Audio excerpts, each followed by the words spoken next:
नमस्कार, मैं हूं शम्स ताहर खान और आप देख रहे हैं वारदात। कहते हैं कि कई बार मुसीबत में दुश्मन भी काम आ जाते हैं, लेकिन पाकिस्तान का क्या कीजिए। ऑपरेशन सिंदूर के बाद पूरी दुनिया के आगे गिड़गिड़ाने वाले पाकिस्तान के पास अपनी इमेज को सुधारने का एक मौका था, लेकिन उसने इसे भी बेकार कर दिया। तूफान में फंसे एक भारतीय यात्री विमान में 227 लोगों की जान खतरे में थी। उन्हें इस खतरे से बचाने के लिए बस जरा सी देर के लिए पाकिस्तानी आसमान चाहिए था, लेकिन पाकिस्तान से ये भी न हो सका। टर्बुलेंस स्टार्ट हुई। अब मैं आपको बोलूँगा कि ऐसी टर्बुलेंस हुई जो कि मैंने लाइफ में पहली बार देखी। ऐसी टर्बुलेंस हुई। Suddenly there was a drop. I thought the first drop was just a normal drop which happens due to turbulences and all, but it just became worse and worse. वो बिल्कुल जैसे मौत उनके आंखों के सामने हो, इतना ज़बरदस्त टर्बुलेंस था। बुधवार शाम को ये तस्वीरें पठानकोट के आसमान में उस हवाई जहाज के अंदर कैद हुई जो हाल के दिनों के सबसे भयानक टर्बुलेंस में फंस गया।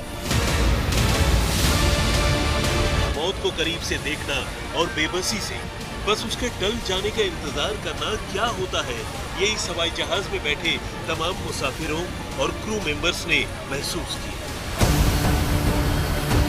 श्रीनगर जा रही फ्लाइट 6E2142 ने दिल्ली के इंदिरा गांधी एयरपोर्ट से शाम करीब 5:15 पर उड़ान भरी थी और इसे 1.5 घंटे में दिल्ली से श्रीनगर तक का सफर पूरा करना था। इसमें 7 क्रू मेंबर्स समेत कुल 227 लोग सवार थे। लेकिन जब यह हवाई जहाज पंजाब के पठानकोट के ऊपर उड़ान भर रहा था तो इसका सामना एक ऐसे भयानक तूफान से हुआ जिसने पूरी प्लेन को ही बुरी तरह से हिलाना शुरू कर दिया। तूफानी हवा और ऊपर से होती ओलों की बारिश से फ्लाइट हजारों फीट की ऊंचाई पर कुछ इस कदर हिचकोले खाने लगी मानो अब गिरी या तब गिरी। और तो और टर्बुलेंस के चलते ही ये फ्लाइट झटके के साथ तेजी से अपनी हाइट लूज कर रही थी, जिससे इसमें बैठे तमाम मुसाफिरों की सांसें अटक गईं। हालत कुछ ऐसी हुई कि प्लेन में बैठे सारे के सारे लोग डर के मारे बुरी तरह चीखने लगे, ऊपर वाले से जिंदगी बख्श देने की गुहार लगाने लगे। लेकिन आपको जानकर हैरानी होगी कि इतने भयानक माहौल में भी जब इस प्लेन के पायलट ने पाकिस्तान के एयर ट्रैफिक कंट्रोल से फ्लाइट को कुछ देर के लिए उनके एयर स्पेस में घुसने देने की इजाजत मांगी तो उन्होंने साफ मना कर दिया, जिसके चलते इस प्लेन को देर तक टर्बुलेंस का सामना करना पड़ा और इसका नतीजा कुछ भी हो सकता था। यानी पाकिस्तान की एटीसी ने सब कुछ जानते हुए भी 200 से ज्यादा लोगों की जिंदगी की कोई परवाह नहीं की और उन्हें अपने एयर स्पेस में जगह ही नहीं। बाद में श्रीनगर एयरपोर्ट पर इमरजेंसी लैंडिंग करने के बाद इस प्लेन के पायलट ने जो बयान दिया उससे इस बात का खुलासा हुआ। क्रू ने बताया कि उन्होंने पहले नॉर्दर्न कंट्रोल से प्लेन को बाईं ओर ले जाने की इजाजत मांगी थी जो कि इंटरनेशनल बॉर्डर की तरफ थी, लेकिन पायलट को इसकी इजाजत नहीं मिल सकी।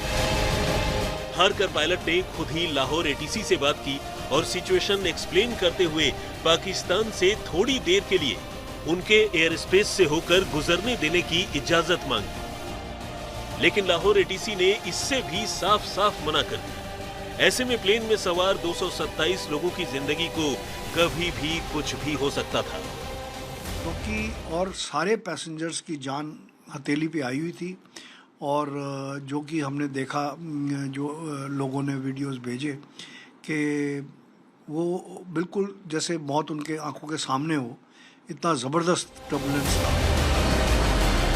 वो तो भला हो उस पायलट का जिसने इतने खतरनाक तूफान से भी प्लेन को सुरक्षित निकाल लिया और श्रीनगर एयरपोर्ट पर लैंड करवाने में कामयाब हुआ। लेकिन ये तूफान कैसा था, इसकी एक झलक प्लेन के इस नोज रेडोम में बने सुराख को देखकर आसानी से समझा जा सकता है। जाहिर है अगर प्लेन को थोड़ी और देर तक इस तूफान से होकर गुजरना पड़ता तो नतीजा कुछ भी हो सकता था। फिलहाल directorate general of civil aviation यानी डीजीसीए ने इस मामले की जांच शुरू कर दी। लेकिन शुरुआती तथ्यों को जांचने और क्रू मेंबर से बातचीत के बाद डीजीसीए ने जो खुलासा किया है वो रोंगटे खड़े करने वाला है। डीजीसीए ने अपने बयान में कहा है कि शुरू में टर्बुलेंस को भांपते हुए इस हवाई जहाज के पायलट प्लेन को वापस लेकर आना चाहते थे, लेकिन चूंकि टर्बुलेंस अब काफी पास आ चुका था तो ऐसा करना संभव नहीं हुआ और उन्होंने उसके अंदर से ही होकर गुजरने का फैसला किया। अब पायलट सबसे शॉर्टेस्ट रूट यानी सबसे छोटे रूट से फ्लाइट को श्रीनगर तक ले जाना चाहते थे ताकि उसे वो वहां सुरक्षित लैंड करा सके। लेकिन टर्बुलेंस से सामना और पाकिस्तानी एटीसी के रिजेक्शन ने हालत इतनी भयानक कर दी कि फ्लाइट में मौजूद सारे लोगों की सांसें अटक गई। टर्बुलेंस के चलते फ्लाइट के नेविगेशन सिस्टम में गड़बड़ी आने लगी। चूंकि हवाई जहाज काफी तेजी से नीचे आ रहा था, इसने गलत डेटा डिस्प्ले करना शुरू कर दिया। यहाँ तक कि सिक्योरिटी सिस्टम ने भी कुछ देर के लिए काम करना बंद कर दिया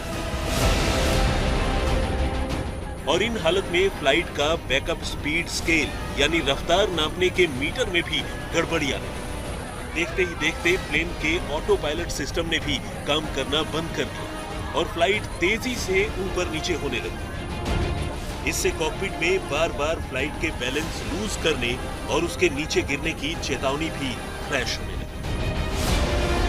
एक वक्त पर तो फ्लाइट के नीचे आने की रफ्तार 8,500 फीट पर मिनट तक पहुंच गई थी और इन हालत में क्रू ने आखिरकार प्लेन को मैनुअली उड़ाकर इस तूफान से बाहर निकाला और इस तरह करीब 12 मिनट तक मौत से दो हाथ करने के बाद जब प्लेन टर्बुलेंस से बाहर निकला तो फिर क्रू ने सारे चेकलिस्ट टिक मार दी और फिर श्रीनगर एटीसी को पैन मैसेज भेजा। पैन असल में किसी भी फ्लाइट की ओर से दिया जाने वाला वो सिग्नल है जिसके बाद उसे एयरपोर्ट पर इमरजेंसी लैंडिंग की इजाजत मिलती है।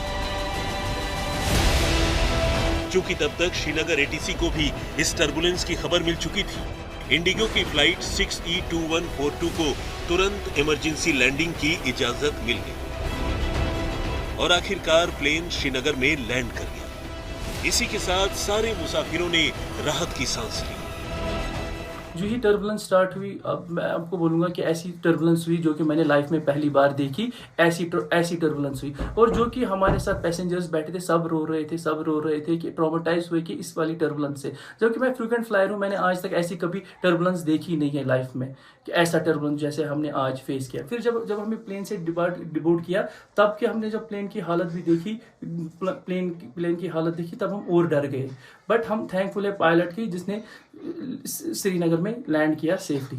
लेकिन जब आपके भरोसे इतने सैकड़ों लोग होते हैं, फ्लाइट के अंदर बैठे होते हैं, पैनिक सिचुएशन होता है, चिल्ला रहे होते हैं, डरे होते हैं, उस सिचुएशन में सिर्फ आपके ऊपर जिम्मेदारी है उन सबको सुरक्षित बचाने की, ढांढस बंधाने की। ये सिचुएशन टैकल करना कैसा एक्सपीरियंस होता है? आपने भी की है? ये तो मैडम नॉर्मल है। जिस वक्त ऐसी सिचुएशन होती है तो हम लोग अपने काम पे ध्यान देते हैं, बाकी चीज़ें हम कुछ नहीं सोचते और ना किसी तरफ भी हमारा ध्यान जाता है। टारगेट वाइज हम लोग काम करते हैं और फिर फ्लाइट करते हैं और लैंडिंग करते हैं। लेकिन एक एक करके जब सारे मुसाफिरों को फ्लाइट से बाहर निकलने का मौका मिला और उन्होंने हवाई जहाज की चोंच, जिसे टेक्निकल लैंग्वेज में नोज रेडोम कहते हैं, उसकी हालत देखी तो उन्हें समझ में आ गया कि प्लेन के बाहरी हिस्से पर इस तूफान का असर कैसा था।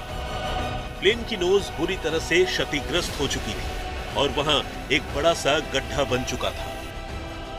We were 20 to 25 minutes into the flight, and according to the sources, the press conference of the Indigo, they have said that they were over Punjab, and suddenly the weather was all good, but when the plane just entered a cloud, that was a black cloud, we called it nimbus cloud in whatever books we study in.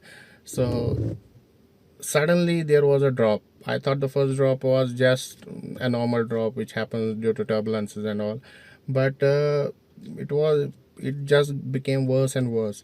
And it's here I want to say something that we usually ignore, using of the seat belts and etc. It was the seat belt that saved me and probably the other customers, other passengers also. Wearing of the seat belt, how important it is, I realized that yesterday, because when the flight took a dip, it had 4 to 5 dips or maybe 6. One of the dip was so brutal that I was in the air, and because of the seat belt, I could feel that my seat belt is holding me back. Otherwise, my head would have struck the upper panel.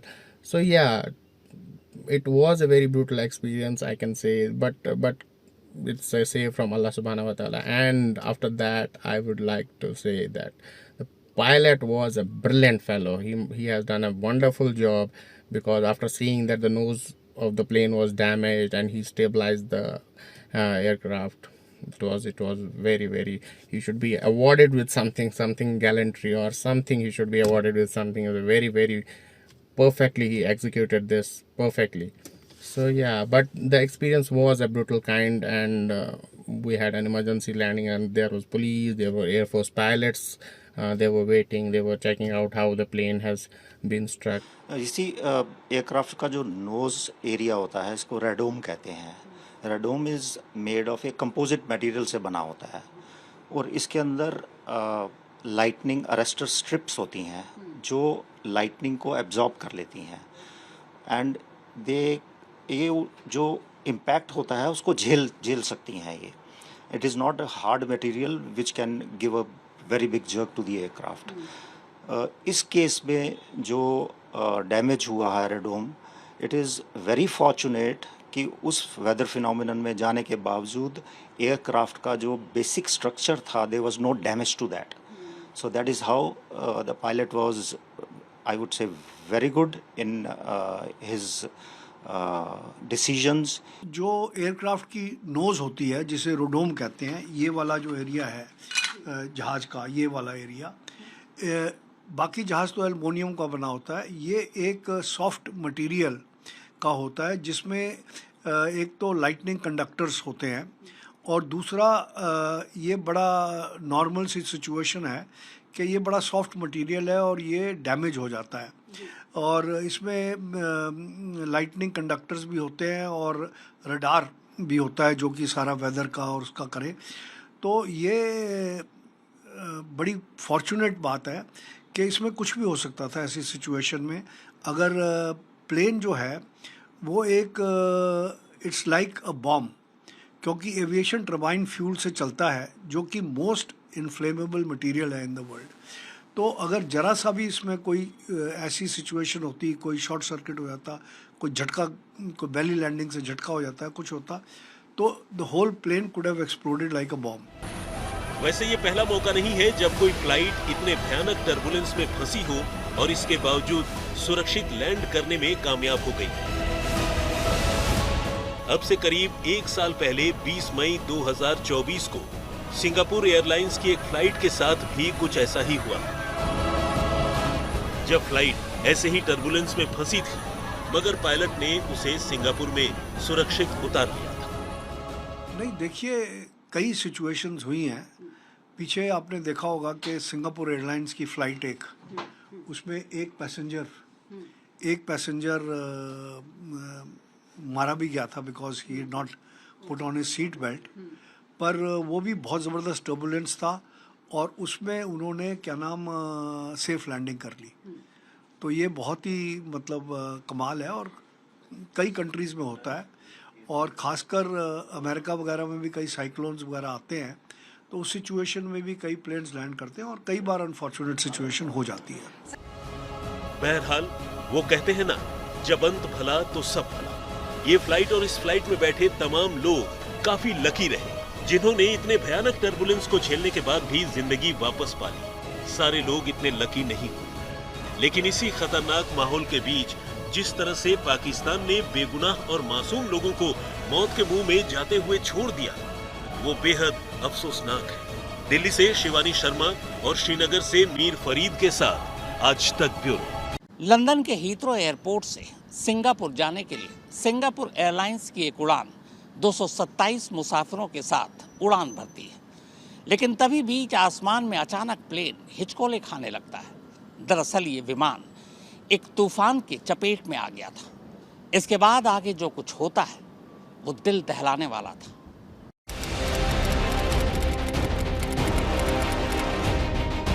पोखरा के domestic airport पर एक विमान landing की तैयारी कर रहा था. नेपाल की राजधानी काठमांडू से पोखरा आ रहे इस विमान में 4 क्रू मेंबर समेत 72 लोग सवार थे। मौसम खुशगवार था, धूप खिली थी और एयर ट्रैफिक कंट्रोल यानी एटीसी की ओर से विमान को नीचे उतरने का सिग्नल भी मिल चुका था। यानी अगले चंद मिनटों में ही प्लेन पोखरा की जमीन को छूने वाला था। लेकिन लैंडिंग से ठीक पहले पोखरा एयरपोर्ट पर ही ये प्लेन क्रैश कर गया। बाद में पता चला कि यह हादसा पायलट की गलती से हुआ, जिसने दोनों इंजनों का थ्रस्ट बंद कर दिया।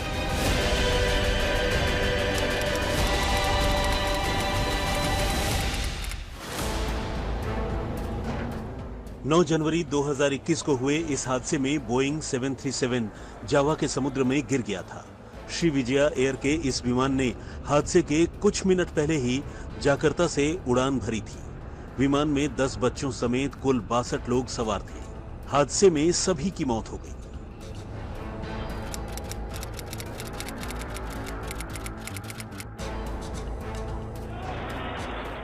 ये विमान हादसा 22 मई को पाकिस्तान के कराची में हुआ। ये विमान पाकिस्तान एयरलाइंस का एयरबस A320 था। विमान में 97 यात्री और 8 क्रू मेंबर सवार थे।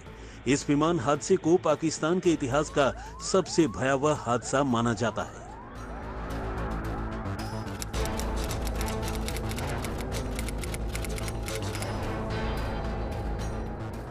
रूस के सेंट पीटर्सबर्ग से रशियन एयरलाइन मेट्रोजेट की उड़ान संख्या KGL 9268 ने शर्म अल शेख एयरपोर्ट से उड़ान भरी। विमान करीब 30,000 फीट की ऊंचाई पर था। ठीक 23 मिनट गुजरने के बाद अचानक ही इस प्लेन का संपर्क एयर ट्रैफिक कंट्रोल यानी ATC से टूट गया। इस विमान का कोई भी सुराग नहीं मिला, मगर बाद में पता चला कि महज 23 मिनट बाद ये रूसी प्लेन सिनाई की पहाड़ियों में जाकर गिरा था। इस हादसे में प्लेन में सवार 224 लोगों की मौत हो गई थी।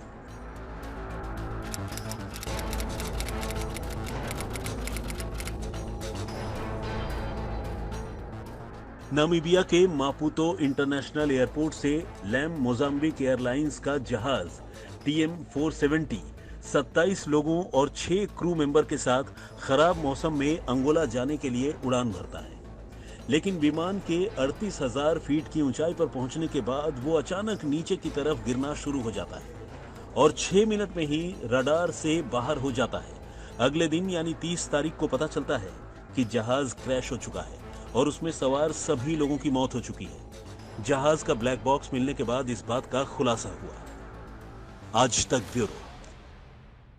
तो वारदात में फिलहाल इतना ही, मगर देश और दुनिया की बाकी खबरों के लिए आप देखते रहिए आज तक।